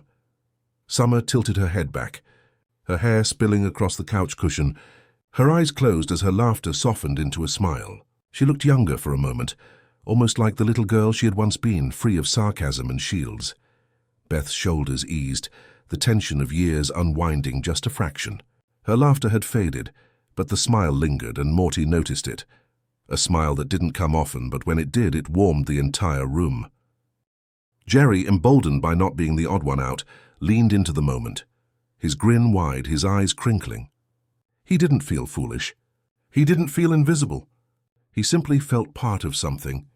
That was enough, and Rick sat with his flask cradled in his hand, his chuckle already gone, replaced by that faint smirk. But it lingered in his eyes, in the softness around them, in the way he didn't immediately turn the channel again. That, Morty realized, was Rick's laughter too. Not always in sound, but in the small mercies he allowed to happen. The laughter dwindled, as laughter always does. But it didn't vanish abruptly. It trailed off like a lullaby. The echoes gentle, the silence afterward even more soothing because of what had filled it. The air seemed lighter, as though their breaths were easier now, as though the room itself had exhaled with them. Morty leaned into the couch, his eyes half closed, still smiling faintly. He realized that laughter didn't have to be loud to matter. It didn't have to be long or clever or earned. Sometimes it was simply the act of letting yourself breathe out joy, however small, however fleeting. The family sat together, the glow of the screen still dim, the channels waiting patiently to be resumed. But in that moment no one hurried. No one demanded more. They let the laughter settle into their bones, into their memories, into the fragile thread that held them together. Outside, the night pressed gently against the windows. The stars scattered like quiet spectators. The house itself seemed to sigh, its walls holding the echo of their laughter like a keepsake. Morty closed his eyes fully for a moment and thought, maybe this was what infinite universes were meant to teach, not how big everything was, not how strange, but how precious it was to laugh together in the smallest of moments. And when he opened his eyes again, the smile still rested there, faint but unshakable. The laughter had been gentle. But it was enough. The room lingered in a kind of twilight that wasn't bound by clocks. The television, though alive with possibility, felt slower now. Its glow no longer sharp but blurred at the edges, like light seen through half-closed eyes. The channels clicked by lazily, each one less distinct than the last, melting into one another as though they were made of fog. Rick held the remote loosely, his grip relaxed, his movements unhurried. He didn't search for anything in particular anymore. The worlds he unveiled drifted past like clouds on a windless night, aimless, unhurried, dissolving before they could be named. Morty blinked slowly, his vision hazy. What had once been astonishing now softened into a lull. His mind didn't rush to grasp the details of each strange broadcast. Instead, he let them flow through him like the rhythm of a song he didn't need to understand. A creature with eyes like lanterns, a city built of glass that bent in the wind, a voice that sounded like it was whispering bedtime tales to no one in particular. Each fragment touched him gently, then faded away. He yawned without trying to hide it, his head dipping closer to the couch cushion. His body had begun to sway with the rhythm of the night, carried not by energy but by surrender. The laughter still hummed faintly in his chest, the softness of it carrying him towards sleep. Summer shifted, her body curling slightly toward the armrest. Her eyes were half closed, but every now and then she blinked, catching pieces of the impossible shows, smiling faintly before drifting further inward. Her curiosity was still there, but gentled, no longer sharp or questioning. It had become wonder's afterglow, the kind that doesn't demand answers, but accepts mystery as part of the night. Beth sat straighter than the others, though her chin tilted slightly downward, her eyelids heavy. The surreal broadcasts mirrored against her glasses, shifting lights painting her face with colors she didn't register. She looked like someone caught between two worlds, the practical one she carried by day, and this softened one she allowed herself to sink into tonight. Jerry slouched the deepest into the couch, his breathing steady, already heavier, already nearer to sleep. His head bobbed now and again, his body surrendering without hesitation. He didn't resist the drift. He let it take him, and in that he seemed lighter than usual, free from the smallness he carried in the day. Rick sat apart, as he always did, though even his posture softened. His shoulders weren't stiff, his gaze not as sharp. He looked almost contemplative, his eyes flicking toward the fading channels as though they reminded him of something long ago. He didn't drink from his flask. He didn't speak. He simply sat in the half-light, present but not demanding. The television glow pulsed gently, a rhythm that matched the slow breathing of the family. Each new channel appeared like a dream forming, blurred into fragments, fading before it could be fully seen. Morty no longer tried to follow. His eyelids fluttered shut for longer stretches now, opening only halfway when a soft sound or image caught his ear. To him, the screen no longer seemed like a machine, it was a sky. A sky filled with drifting stars, each one glowing and fading, glowing and fading. The night stretched on in silence, but it wasn't the silence of emptiness. It was the silence of contentment, of presence, of a house holding its people gently as they rested. Even the hum of the refrigerator, the creak of old wood and the faint wind against the windows became part of the lullaby. Morty's thoughts slipped into dream logic. The strange commercials and broadcasts no longer seemed separate from his imagination. He thought he saw clouds that tasted of sandwiches, drifting above fields of whispering grass.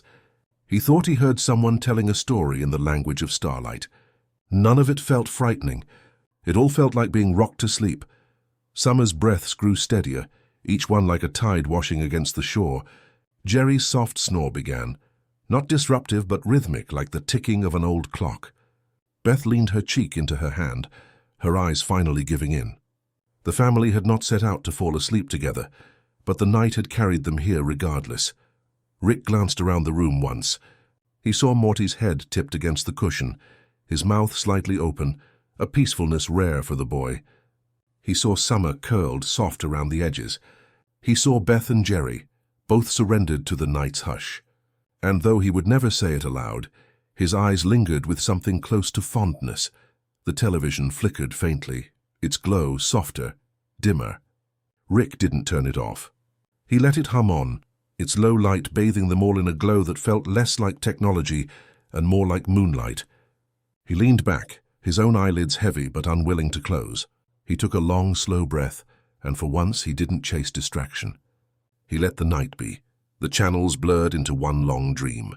A carousel of stars, a voice that sounded like it belonged to no one and everyone. Shapes shifting like clouds. Morty sank deeper, his body light, his mind cradled in the half-real glow. The night wore on, steady and patient. And though no one would remember the details of the channels by morning, they would carry the feeling, the softness of laughter, the weight of silence, the way the glow of a screen could become the glow of stars.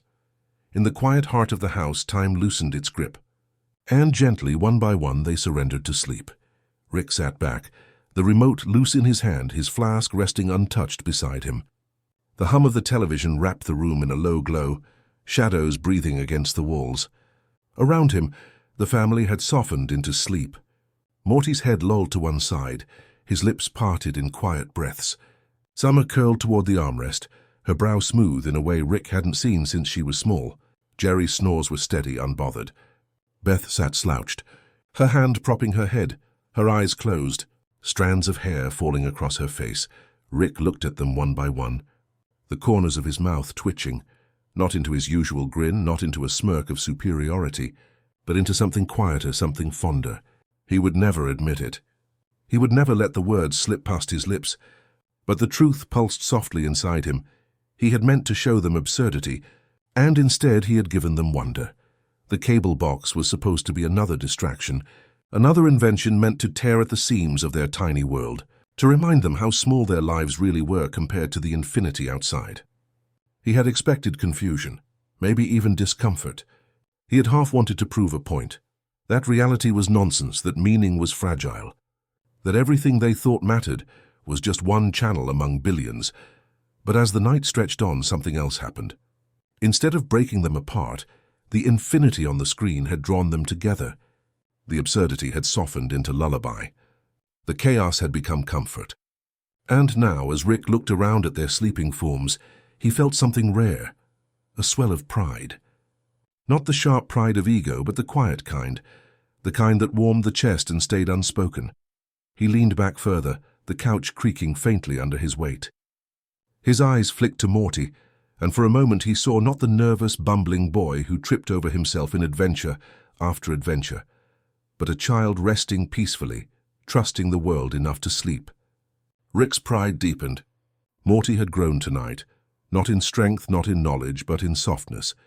The boy had learned to let wonder cradle him instead of fear. Summer's steady breaths reached Rick next. She was sharp, often guarded, her wit a shield she carried daily. But here her defenses had melted, her laughter had rung clear, and now her rest was untroubled. Rick took in the sight quietly, acknowledging that even she had let herself drift into the dreamlike current of the night. He had made space for that. He had made it possible. Beth, his daughter, hard edges and buried doubts, looked younger in her sleep, less burdened, less restless. Rick let his gaze linger, his throat tightening faintly. He had given her a fragment of stillness, if only for a night. And Jerry, well, Jerry was Jerry. But even Jerry, for all his fumbling awkwardness, had laughed, had felt included, had belonged. Rick couldn't deny it. That too was a gift. The room smelled faintly of old couch cushions, of the faint ozone from the television, of the home that he never quite admitted was his anchor. Rick exhaled slowly, a sound almost like a sigh, almost like a hum of satisfaction. Pride wasn't something he carried well.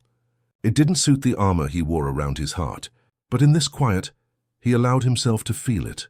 He tilted his head back, staring at the ceiling as though it were a night sky. The patterns of faint light from the TV reflected upward, making the plaster look like shifting constellations. Rick's mind, always too quick, always too restless, slowed just a little.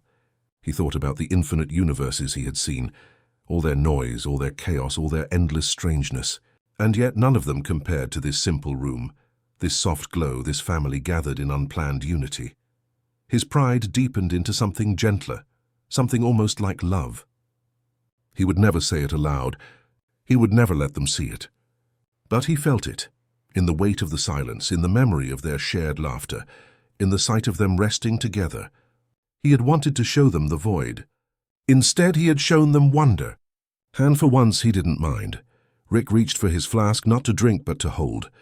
His fingers curled around it loosely, his thumb tracing the metal. He didn't need the burn of alcohol in that moment. The warmth in his chest was enough. He glanced at the remote one last time, his thumb brushing against the buttons. He could have pressed it. He could have woken the screen into chaos again, filled the room with absurd voices and surreal images. But he didn't. He let the pause linger, let the quiet stretch, let the night hold them all as it was. Rick whispered something then, so softly it was almost inaudible, lost in the hum of the television. Maybe it was a word. Maybe it was just a sound, but it carried a weight he wouldn't explain. Not to anyone, not even to himself. The glow of the screen flickered faintly, dimming just enough to look like starlight spilling across their faces. Rick's gaze softened, and for once he let it stay that way. The pride inside him didn't roar. It didn't demand attention. It simply rested, steady and sure like a heartbeat, quiet, hidden, enough. The glow of the television had dulled to a quiet shimmer, like embers left after a long fire. The room was hushed, wrapped in the weight of shared silence and the faint rhythm of sleep. Rick still sat upright, eyes half-lidded, flask resting in his hand. Morty had sunk into dreams, his breathing steady, his head tilted awkwardly against a cushion. Beth and Jerry leaned towards sleep, softened, unaware, but Summer was still half awake. Her eyelids drooped, but her thoughts drifted, unanchored, carried by the surreal fragments she had witnessed. She had watched impossible shows from impossible universes, clouds eaten like food, doors that opened into nothing, voices that sang about stars as though they were neighbors. None of it made sense, and yet, lying there in the faint glow, she realized with surprising calmness she didn't need it to. Her usual self, sharp and skeptical, would have rolled her eyes. She would have dismissed it as pointless noise, another one of Rick's stunts that disrupted the fragile order of their house. But tonight was different. Tonight the noise had softened into something else. She had leaned in. She had watched closely. And instead of scoffing, she had felt something stir. Wonder, quiet and wordless. She thought about how much energy she spent needing to understand, needing to define things, needing to protect herself with sarcasm and deflection. But now, as she lay half drifting into sleep, the lesson of the night unfolded gently in her chest. Not everything needed to be explained. Not everything was meant to be solved. Some things were beautiful precisely because they refused to be pinned down. Her eyes fluttered open for a moment, catching the dim glow of the screen. The images were barely coherent now, just drifting shapes, colors blending like dreams that forgot their own beginnings. Summer smiled faintly. Her lips curved in a way that wasn't forced, wasn't performed for anyone. It was the quiet smile of someone who had let go, if only for a moment. She thought about Morty, how wide his eyes had been earlier, how his awe had softened him instead of scaring him. She thought about her mom, usually sharp, letting herself sink into reflection. Even Jerry, who rarely felt included, had laughed without shame. And Rick of all people, had let the night stretch without tearing it down, had sat with them instead of running. Summer realized she was glad she had been here for it. Not because she understood what she had seen, she didn't, but because she felt it. The strangeness, the absurdity, the tenderness hiding inside the chaos. She closed her eyes again, her thoughts floating like small lanterns across a dark river. A single realization glowed among them. She didn't need to understand everything to feel its beauty. She didn't have to name every shape in the clouds to know they were worth looking at. Her body curled slightly deeper into the couch, her arms tucked close. The hum of the television blended with the rhythm of breathing in the room, a lullaby of presence. Summer let herself drift further, the weight of explanation slipping away, replaced by something lighter. Before sleep claimed her fully, she had one last thought, simple and soft. Some mysteries are meant to be loved, not solved, and with that she let go, carried gently into dreams. The television still hummed, though the glow had dimmed into something almost invisible, like moonlight filtered through fog. The family lay scattered in the living room, each caught in the gravity of sleep, half dreaming, half present. Morty's head rested crookedly. Summer curled inward like a question mark. Rick steady in his chair, eyes wandering. Beth and Jerry sat closest to each other, though not by design. Their places on the couch had simply drifted closer as the night stretched, as the channels flickered from one impossible scene to the next. Normally, the air between them was tense, filled with words unsaid or words spoken too sharply. But now, in the softened rhythm of the room, something shifted.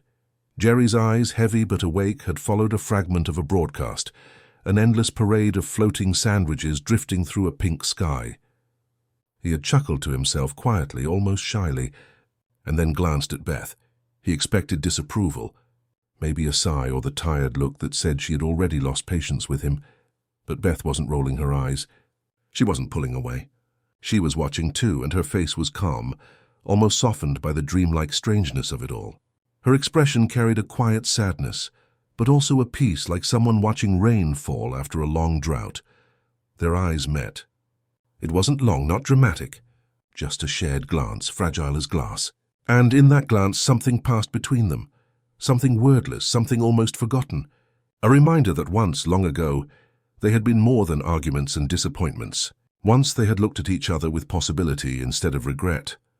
Beth didn't speak. Jerry didn't either. The silence was the point. The silence was the gift. For once they didn't need to defend themselves, didn't need to explain or blame. For once they were simply there, side by side, breathing in rhythm, letting the soft absurdity of infinite universes cradle them together. Beth thought about the other version of herself she had glimpsed on the screen. Different choices, different lives, different paths. She could have left. She could have stayed. She could have become someone else entirely. But here she was, in this life, with this family and with Jerry. Jerry thought about how often he felt small, excluded, unworthy. But in that moment, watching Beth's eyes soften as they met his, he felt seen. Not fully forgiven, not transformed, but seen. And that was enough. The television flickered again, showing a channel of faceless figures walking hand in hand through endless meadows. Beth's gaze drifted toward it, but not away from Jerry entirely. Jerry leaned just slightly toward her, not to bridge the distance, but to exist in it without fear. The glance passed, fragile as it was. Their eyes shifted back to the glow of the screen. But something lingered, an echo of warmth, a fragile thread that had not yet snapped. Beth exhaled, long and quiet. Jerry mirrored her without thinking. In the stillness of that breath, they were not adversaries, not failures, not strangers bound by obligation. They were simply two people who had once chosen each other, and who, for a fleeting moment in the soft glow of a television whispering impossible stories, remembered why. They didn't hold on to it. They didn't need to. The moment was small but real. It was a seed pressed into soil that may or may not grow, but it mattered simply because it had been there. Beth closed her eyes, finally surrendering to sleep. Jerry stayed awake a moment longer, looking at her with quiet gratitude before letting his own eyes close. The television hummed on, carrying them gently into dreams. Morty lay slouched at the far edge of the couch, the television's fading glow painting his face in strokes of pale light. His eyelids were heavy, weighed down by the long night of strange universes, but his thoughts drifted in slow circles, unwilling to let go.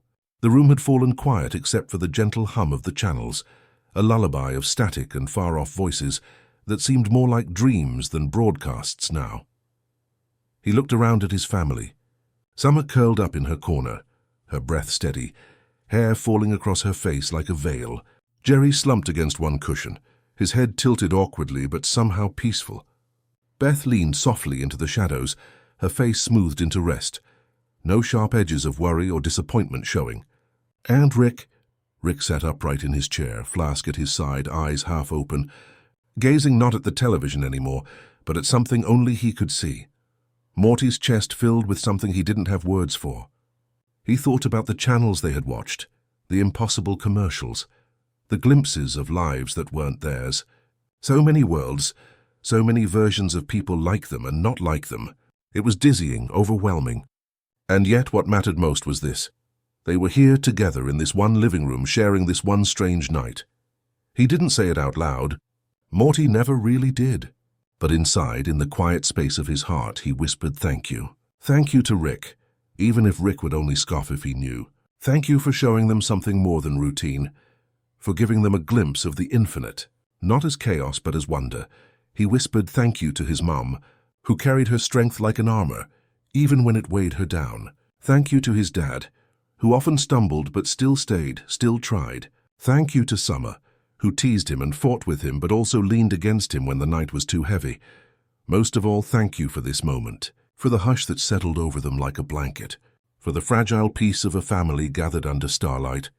Even if that starlight came from a television tuned to nowhere. Morty let his eyes drift shut, then opened them again, as though reluctant to let go of the view. He didn't want the moment to pass unnoticed. He wanted to remember it, even if memory blurred later. The way Rick's smirk had softened, the way Summer's curiosity had replaced her usual sharpness, the way his parents had glanced at each other, quietly, almost tenderly. Maybe tomorrow it would all unravel again. Arguments, mistakes, ordinary frustrations. But tonight had been different. Tonight, the family had been together without fighting, just watching the impossible unfold, sharing laughter that felt like wind chimes. Tonight had been gentle. Morty felt small in the best way. Small the way a child feels when looking up at the stars. Small the way a drop of water feels in an endless ocean, not lost but connected. He sighed, and the sound was soft enough not to disturb anyone. His gratitude stayed inside him, a warmth pressed against his ribs, glowing steady. He thought about telling Rick. He imagined saying, "Thanks for this, Grandpa." But in the picture in his mind, Rick only waved it away or turned it into a joke, so Morty kept it inside, safe, like a secret gift. Gratitude didn't need to be spoken to be real. Sometimes the truest thanks lived in silence. The television flickered once more, showing only faint shapes that might have been stars, or static, or both. Morty let the glow wash over him, his breathing slow, his body sinking deeper into the couch. His last thought before drifting was simple, unpolished, but it filled him completely. "I'm glad I'm here. I'm glad we're all here." And with that, sleep finally claimed him, carrying his gentle gratitude into the folds of dreams. The glow of the television softened by degrees, so gradual it was hardly noticed. What had once been a vibrant stream of strange images and colors now seemed to breathe slower, like a lantern burning itself low, as if it, too, were ready for sleep. A final channel shimmered, a marketplace floating in the sky, where people bartered with laughter and traded clouds in handfuls. Morty might have smiled at it earlier, but his eyes were closed now, his chest rising in a rhythm too steady to break. Summer stirred once, her hand curling inward, then settled again. Beth's head had tilted gently onto the couch cushion, and Jerry's cheek had slipped closer to his shoulder. Their breaths rose and fell in different tempos, but together they sounded like a soft song sung in overlapping lines. Rick sat upright still, though the flask at his side gleamed less brightly than before. His gaze remained fixed on the fading screen, but it was no longer the quick, searching look of a restless mind. It was a quiet look, an almost patient one, as if he knew the moment was closing and accepted it. The television flickered again, showing a burst of color that faded almost instantly, like fireflies blinking out in tall grass. Then another channel appeared, brief as a sigh, an ocean made of glass, waves glinting like broken mirrors, silent and eternal. And then, with no announcement, that too disappeared. Soon the screen no longer displayed images, only a wash of pale light, thin as dawn filtered through fog. The room was bathed in that last light, soft enough to make even shadows feel gentle. The glow touched Morty's face, Summer's hair, Beth's folded hands, Jerry's slouched form, and Rick's still eyes. Each of them seemed held by it, wrapped in a quiet embrace. Rick's hand hovered near the remote. He could have turned it off, ended the hum entirely, but he didn't. Instead, he let it fade on its own, like a candle dying slowly. The sound of the static thinned until it was almost indistinguishable from silence, a hum so faint it could be mistaken for the beating of the house itself. There was a grace in the way the television dimmed, as though the universe knew when to stop speaking. As though the stories had been told, the laughter and wonder shared, and now all that remained was rest. The room breathed with the family. Each shift of air, each sigh, each soft rustle of fabric carried the weight of peace that was too fragile to name. The screen's glow reflected faintly in Rick's eyes, but he looked beyond it, towards something invisible, a horizon only he could sense. The screen blinked one final time. The light dimmed to a bluish haze, no longer carrying stories, only presence. It became not a window but a nightlight, keeping vigil as the family slept. Rick finally leaned back, his shoulders sinking a fraction, his hand letting the remote rest on the table without use. He didn't speak. He didn't smirk. He didn't move to wake anyone. He simply watched as the room folded into stillness, as the soft remnants of the screen merged with the deeper shadows of night. The television was no longer a source of chaos. It had become something else entirely, a quiet star in their living room, shining just enough to hold them all together in its pale orbit, and in that gentle, glowing hush, the world felt infinite still, but not overwhelming, not loud. Infinite in the way a lullaby is infinite, circling softly until the listener drifts into sleep. The screen grew dim, and the night held its breath. Sleep does not arrive all at once. It drifts in slowly, like mist curling across a meadow, seeping into corners until everything is softened.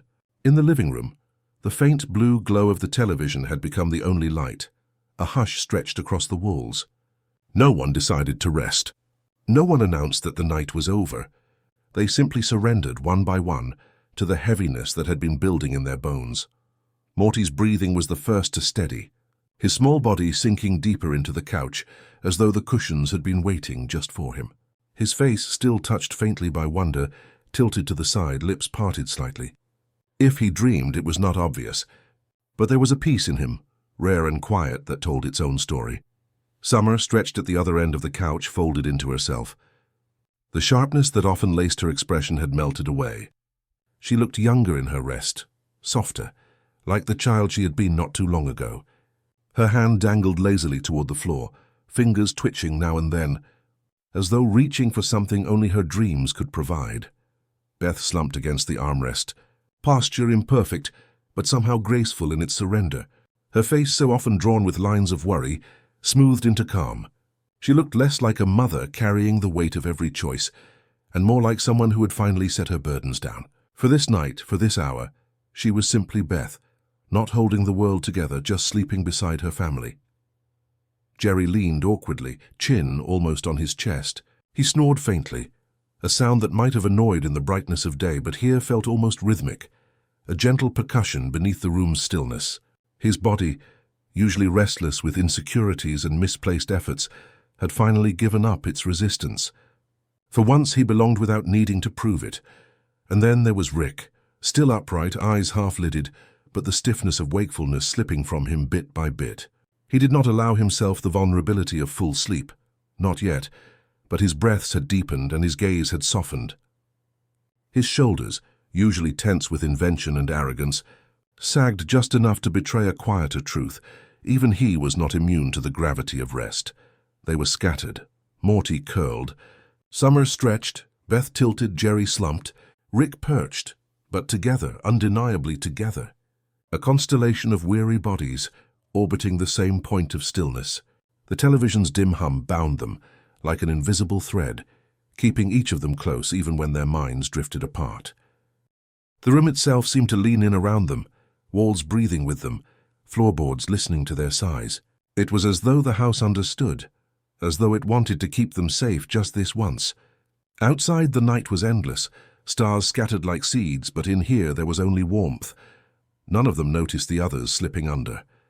None of them reached to cover or wake one another. The beauty was in the unspoken. 5 souls finding rest in the same moment without needing permission. Perhaps tomorrow would be sharp again. Perhaps they would argue, retreat into themselves, forget this quiet closeness. But tonight, the night belonged to their shared stillness. Tonight they were not separate. Rick's eyes closed at last, his flask resting on the table untouched. The television hummed its faintest hum, and the family, each in their corner, fell fully into sleep. Different dreams awaited each of them, but the rhythm of their breathing braided together into something whole. It was not perfection. It was not resolution. But it was enough, and as the room settled into silence, it felt as though the universe itself leaned down to whisper, "This is what togetherness can be."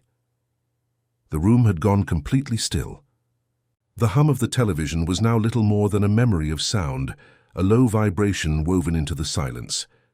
Around him, Rick could hear the soft cadence of breaths, Morty's small sighs, Summer's gentle rustle, Jerry's uneven snores, Beth's calm exhale.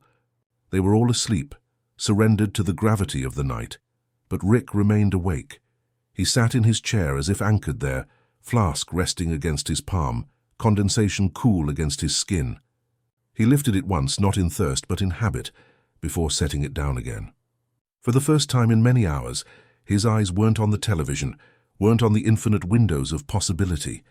Instead, they tilted upward, beyond the walls, toward the stars he knew lay above the roof. The stars were always there, whether anyone watched them or not. He could picture them perfectly, their scatter across the dark, their cold brilliance, their infinite distance. To Rick, the stars were not mystery. He knew their lifespans, their compositions, their inevitable collapses. He had touched them, walked among their light in ways no one else in this house could imagine. And yet tonight, as his family slept beneath their glow, the stars looked different in his mind. Not equations, not coordinates. Something else, something quieter. Rick leaned back, eyes half closed, and let the thought linger. The stars were keeping watch. For Beth, for Jerry, for Summer, for Morty, even for him. He lifted the flask again, this time letting the liquid rest against his tongue. It burned slightly, but the warmth spread quickly, familiar and grounding. He swallowed, then whispered into the silence. Not loudly, not clearly, just a murmur. Words meant only for the stars, too quiet for even him to fully hear. It wasn't his style to say things plainly, not even when no one was listening. But there was something in his chest that pressed forward anyway, a fragile truth that had to be given somewhere. The stars were safe. They wouldn't repeat it, wouldn't ask questions. His gaze drifted to Morty. The boy's mouth twitched slightly in sleep, as though caught between dream and waking. Rick's lips curved in something that wasn't quite a smile, but close. A shadow of warmth, quick as lightning, then gone. He looked at Beth, his daughter, her face softened in sleep. He thought of all the things he hadn't said, all the years stretched thin by his absence. There was regret there, sharp and bitter, but also tenderness. She was strong, too strong sometimes, but tonight she was simply resting. That was enough. Jerry's snores filled the silence again, clumsy and uneven. Rick shook his head, half amused, half annoyed, but there was no venom in the gesture. Jerry belonged here too. Even his foolishness had its place. Summer shifted, her hand brushing against Morty's sleeve, a connection formed without intent. Rick let out a breath. For all their bickering, they were tied together more strongly than they knew. He tipped his head back once more, eyes turning inward, then outward, then upward again. The stars, patient as ever, waited for him, and so he gave them what he could, his quiet, unspoken confession that he cared more than he would ever admit. That in this fragile moment, surrounded by the breath of his family, he felt something he could never build in a lab or bottle in a flask, a kind of peace. It startled him, but he didn't push it away. Not tonight. The flask slipped gently onto the table. Rick let his arms rest against the chair's edges, body sinking a fraction deeper. His eyes closed, though not fully. He wasn't ready to surrender like the others, but the edge of sleep pressed against him. He allowed it a little. Before his lids fell completely, he whispered again, something softer than a word, something more like a sigh. The stars took it, folded it into their endless light, and gave nothing back but silence, which was exactly what he needed. The house breathed around him. The family slept. The stars kept watch. And Rick, alone but not lonely, sat with them all, guarded, quiet, awake enough to notice how rare the moment was. For once, he didn't rush past it. He let it be. Dreams do not always arrive as stories. Sometimes they come as fragments, as colors, as whispers that vanish when the eyes open. For Morty, that night, the dreams carried the soft residue of the channels they had watched, though not as full broadcasts anymore. They had become lullabies, stitched together out of memory and imagination. He dreamed of sandwiches that floated like clouds, drifting across skies too wide to measure. He reached out for one, his fingers brushing its crust, and laughed, a laugh that was not loud but light, the kind a child lets slip when they think no one is listening. Then the channel shifted, as dreams always do. Doors appeared, dozens of them, opening into nowhere. He stepped through one and found himself walking on air, the ground gone but the fear absent. Each step carried him higher, lighter, until he was nearly weightless. Somewhere in the dream a voice hummed. It might have been the static of the television, or Rick muttering in his half-sleep, or simply the echo of his own imagination. The hum wrapped around him like a blanket. Morty didn't try to understand it. He let it hold him. Images continued. A meadow of stars, each one pulsing like a heartbeat.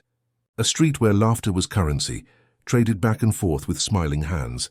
A faceless figure waving from across an ocean of glass. None of it frightened him.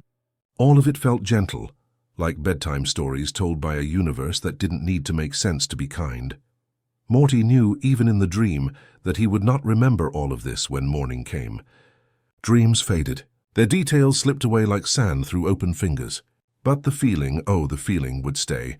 A feeling of being small but safe, of being carried instead of lost. He shifted slightly in his sleep, mumbling something no one could hear, but his lips curved at the edge. Gratitude followed him into the dream, though it was wordless there, transformed into warmth. The dream blurred again. Now he was back in the living room, but the television was no longer a screen. It was a window, showing not channels but the sky itself, stars spinning in endless reels of light. His family was there too, though they didn't speak. They sat beside him, shadows and silhouettes breathing together. He reached for Rick's sleeve, for Summer's hand, for his mother's shoulder. He reached even for Jerry, and Jerry reached back. The details shimmered, unstable, slipping away even as he touched them. But the closeness remained, steady as a heartbeat. Morty floated deeper into sleep, the dreams thinning into darkness. The images fell away one by one, like lanterns drifting into mist.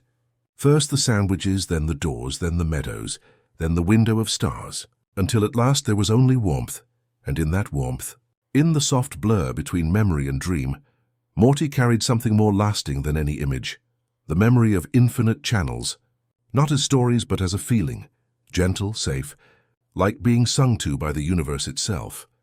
The living room was wrapped in the hush of midnight, its stillness broken only by the faint flicker of the television. Everyone else had surrendered to sleep. Morty slumped into the couch cushions, Summer curled under a blanket, Beth leaning lightly against Jerry, their breathing slow and even. They looked for once like a family at peace. Rick, however, remained awake.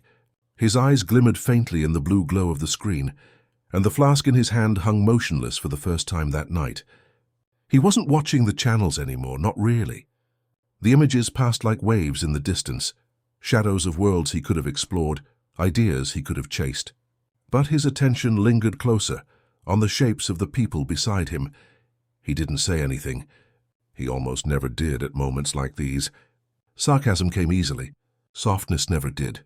But in the silence he allowed himself to feel what he never confessed aloud, that he cared. Maybe too much, maybe more than he could ever admit.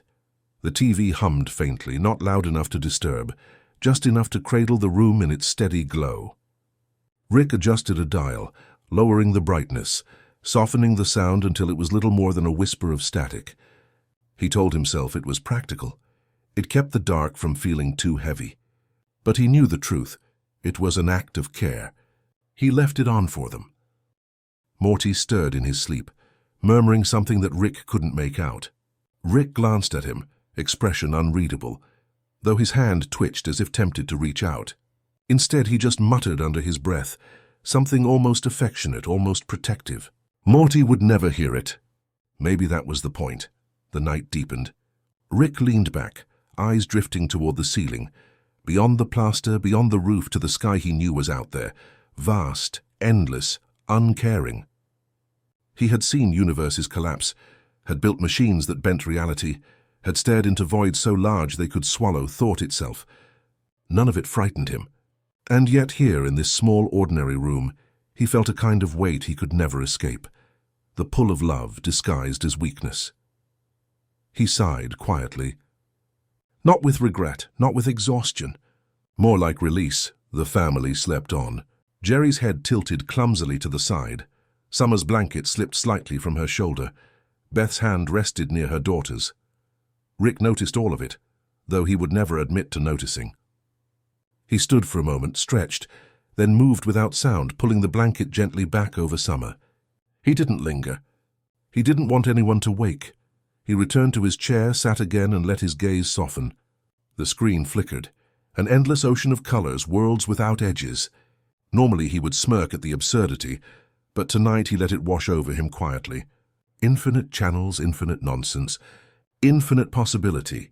And here he was, choosing this moment, this family, this quiet. The kindness he offered was invisible. The steady hum of the TV left on low. The blanket fixed without a word. The silence he allowed so others could dream. It was not the kind of kindness people wrote about. It was not heroic or grand. But it was real. The minutes slipped into hours. Rick remained awake, though even his eyes grew heavy. He watched over them in his way, keeping guard without calling it that. And somewhere in the layers of his tired mind, he admitted to himself, just for a moment, just for tonight, that he loved them. No one would know. No one needed to. But the universe knew. The stars, if they were listening, would have heard the softness beneath his silence. Rick lifted his flask one last time, took a small sip, then set it aside. He leaned back, staring at the glow of the screen, and let the thought drift through him like a secret lullaby. They're safe. That's enough. The hum of the television carried the family deeper into their dreams. Rick closed his eyes at last, not asleep but resting, guarding, loving in the only way he knew how. The night was no longer night. It was something softer, a blanket drawn across the world. The house seemed to float in it, suspended like a lantern in mist. The television still glowed faintly, whispering its surreal fragments, though no one truly watched anymore. It was only a presence now, a pulse, the hum of infinite channels folding into the rhythm of sleep. Morty dreamed first. His breath steadied, his small frame rising and falling against the couch cushions. In his dream, the channels were no longer strange commercials or impossible stories. They were lullabies threaded together like stars on a string. He couldn't recall the images, not exactly, but he felt their warmth, as if the universe itself had leaned down to tell him bedtime tales. He shifted once, murmured, then fell deeper into that ocean of sleep. Summer's dreaming was quieter. Her curiosity lingered like candlelight, flickering on the edges of her rest. In her dream, she was walking through corridors of clouds, each one holding a door, each door leading somewhere unknown. She didn't need to open them. Just knowing they were there was enough. Beth and Jerry, side by side though they rarely were, shared a rare silence. Their hands brushed faintly against each other, not in romance, not in certainty, but in an unspoken acknowledgement that for this night, they belonged to something greater than themselves. A family gathered, a moment of stillness held. Even foolishness, even doubt, even mistakes could rest for a while, and Rick didn't dream. He sat half awake, half asleep, eyes heavy, mind drifting. The flask rested near his hand, untouched, forgotten. The glow of the screen shimmered across his face, softening the sharpness, smoothing the edges of his usual scowl. For once, he was not the restless genius or the reckless wanderer. He was simply a man, sitting in the hum of a quiet room, keeping watch over the people he loved. The television's whisper faded slowly. The channels blurred, indistinct, like stars dissolving into dawn. What once had been manic absurdity was now little more than a gentle hum, the cosmos exhaling. The house seemed to breathe with it, the walls easing, the air loosening, as if the whole world had decided to rest. It wasn't an ending. Endings were sharp, final, too loud for nights like this. It was something else, a soft exhale, the kind that follows laughter or tears or the closing of eyes.